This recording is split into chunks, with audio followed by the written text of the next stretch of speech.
மின் உற்பத்தியை அதிகரிக்க தமிழக அரசு தேவையான திட்டங்களை செயல்படுத்த வருவதாக ஊரக தொழில்துறை அமைச்சர் பொங்கலூர் பழனிசாமி தெரிவித்தார்.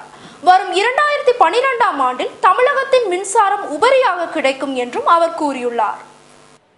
மின் உற்பத்தியை அதிகரிக்க தமிழக அரசு தேவையான திட்டங்களை செயல்படுத்தி வருவதாக ஊரக தொழில்துறை அமைச்சர் பொங்கலூர் பழனிசாமி தெரிவித்தார்.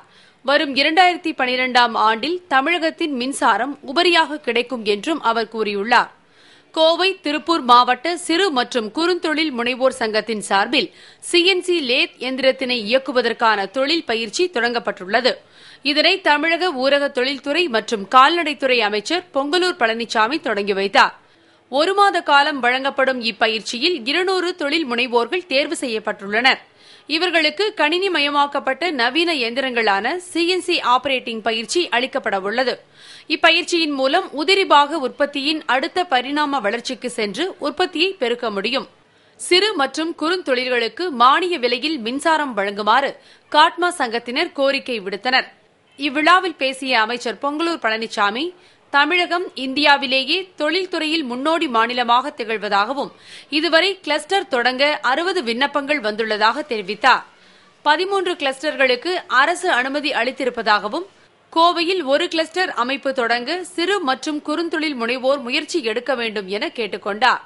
இதுவரை கிளஸ்டர் தொடங்க 60 விண்ணப்பங்கள் வந்துள்ளதாக தெரிவித்தார்.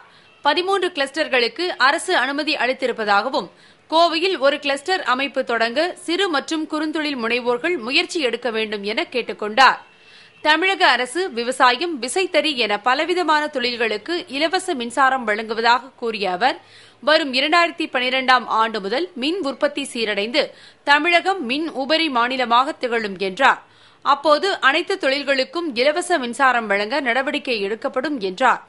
சிஎன்சி புரோகிராம் ஆபரேட்டிங் பயிற்சி முடிப்பவர்கள் சுய தொழில் தொடங்க வங்கிகள் கடனுதவி செய்ய தயாராக இருப்பதாகவும் வங்கி அதிகாரிகள் தெரிவித்தனர். இந்நிகழ்ச்சியில் காட்மா தலைவர் ரவிக்குமார், மத்திய தொழில் நிறுவனத்தின் இயக்குநர் சிவஞானம், பேங்க் ஆப் பரோடா செலையன் உட்பட பலர் பங்கேற்றனர்.